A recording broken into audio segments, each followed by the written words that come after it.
Hablaremos hoy de Dostoyevsky, escritor ruso que todos conocen, detestado, según se ha dicho muchas veces aquí en el programa, por un amigo de Jorge Dorio, que era Vladimir Nabokov, un gran autor ruso también, desde luego no del tamaño de Dostoyevsky, me parece a mí, pero que ha escrito Ada y el Ardor, y ha escrito, bueno, Lolita, que es la novela más conocida de él. Pero Nabokov fue exiliado ruso, vivió en los Estados Unidos y allí fue profesor de literatura y al menos una vez por semana calumniaba a Dostoyevsky. Le encantaba hablar mal de Dostoyevsky. Nosotros hoy también hablaremos mal de Dostoyevsky porque no nos vamos a referir a sus libros. ¿Y a qué? Ya veremos. Hemos hablado acá alguna vez de sus amores, ¿no? También de sus libros e incluso de sus procedimientos literarios, de su participación política, de los días en Siberia, días que él mismo glosó, ¿no? El libro, suspendidos, ofendidos, lesionados y humillados. No se llama así. El escritor noruego Geir Kietsa escribió sobre Dostoyevsky como jugador. Hay desde luego una gran novela de Dostoyevsky que se llama El jugador, pero a él le gustaba jugar, así que vamos a centrarnos en esos asuntos para nada menores en la vida de Dostoyevsky, como veremos. Dostoyevsky tuvo dos esposas. La primera se llamaba María y murió joven. La segunda, Ana, fue aquella secretaria que contrató para poder ordenarse un poco y tratar de responder a los plazos de sus editores, que solían darle plazos exiguos. ¿Por qué? Ya lo vamos a explicar. En medio de estos dos matrimonios, ¿no? con María y con Ana, amó a una muchacha conocida como Polina. No Dolina, Polina. Alejandro Polina.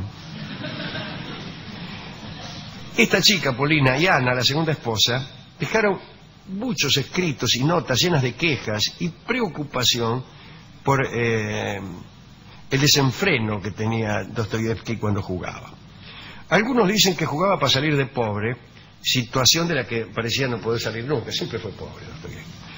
Cuentan que los contratos literarios eran tan desesperados que si Dostoyevsky no los cumplía, los editores quedaban dueños de toda la obra futura. Le incluían los editores unas cláusulas de esa naturaleza, aprovechando que el tipo contraía deudas y estaba tan desesperado por pagarlas que por un anticipo arreglaba cualquier cosa. Y Dostoyevsky escribía a toda velocidad para impedir que estos tratos funestos no hicieran que toda su obra escrita, o mejor dicho, su obra no escrita, le resultara ya ajena. Imagínense. Quedar imposibilitado de vender la obra futura incluso, ¿no? Bueno, pero siempre conseguía llegar a tiempo, pero ganaba poco porque le pagaban poco. Pero otros biógrafos más románticos dicen que en realidad el deseo de ganar en la ruleta era secundario. Él sentía que había un desafío casi pascaliano, en el sentido de la apuesta de Pascal, ¿recuerda? Eternos enfrentamientos con el azar o con Dios mismo, que para él eran la misma cosa, quizá, Dios y el azar. Dicen que allá por 1863, ya exiliado de Rusia, empezó a jugar con método. Fue en el casino de Wiesbaden.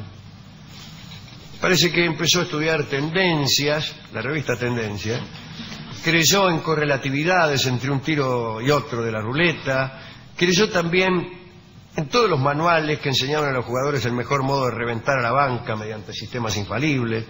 Solía decir que había firmado un contrato con el destino y que gracias a eso, más tarde o más temprano, la perseverancia daría sus frutos. Pero este fue un grave error que le hizo padecer terribles indignidades.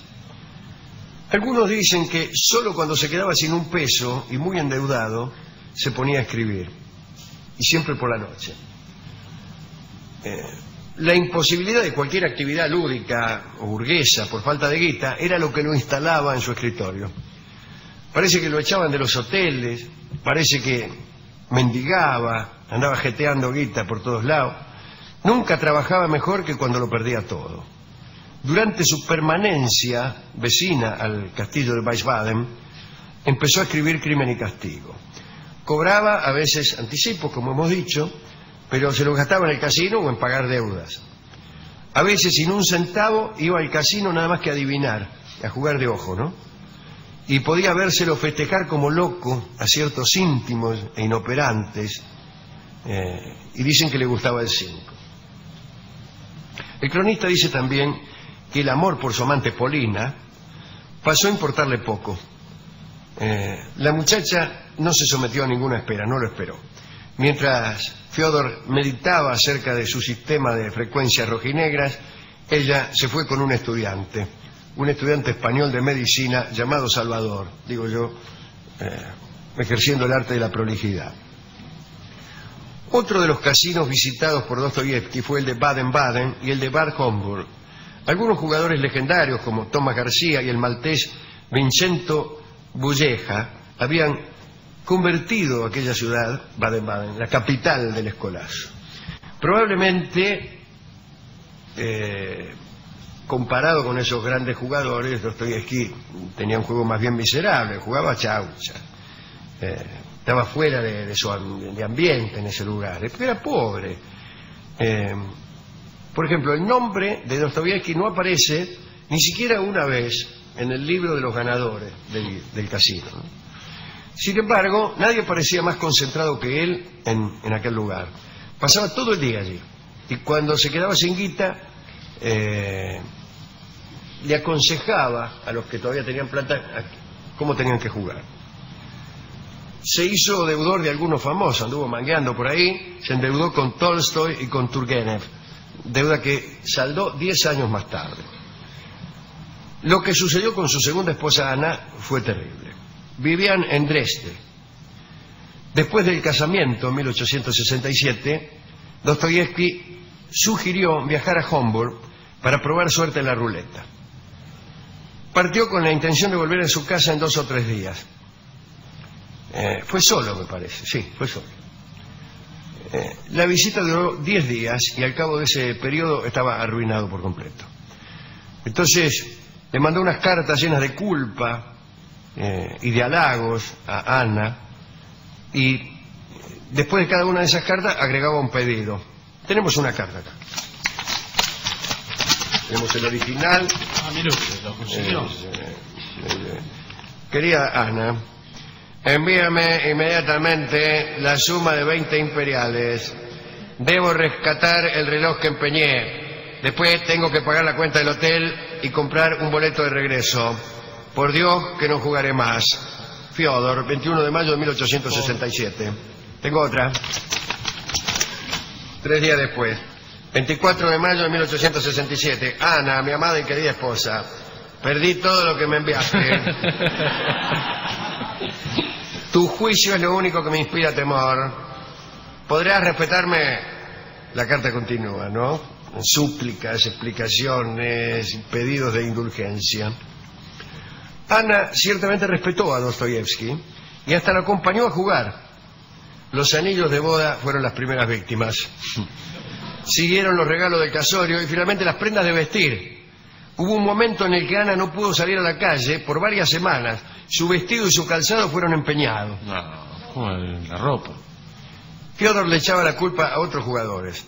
Decía que lo distraían, otras, a veces por codazos o porque lo empujaban, o por el exceso de perfume, imagínense. Dice el cronista que en Baden-Baden se transformó en un personaje notorio. Tenía el rostro enrojecido, los ojos sanguinolientos y el enojo fácil cuando no acertaba su apuesta. Lo detuvieron en 2 oportunidades por agredir al croupier. Yo te voy a dar el 31 atorrante.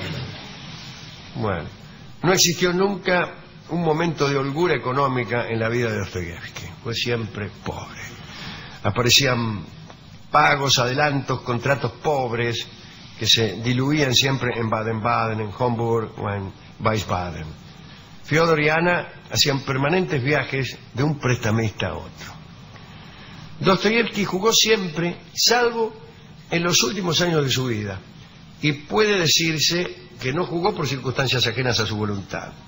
En el año 1873, estas son las razones, ¿no? En el año 1873 fueron clausuradas todas las salas de juego de Alemania y se reabrieron solamente cuando Hitler asumió el poder. En absoluto fueron esos los años más inspirados de Dostoyevsky, o aquellos en que no jugó. Dostoyevsky escribió casi todo lo que conocemos en medio de la desesperación, de la deuda, de la angustia, de los cálculos y del apuro.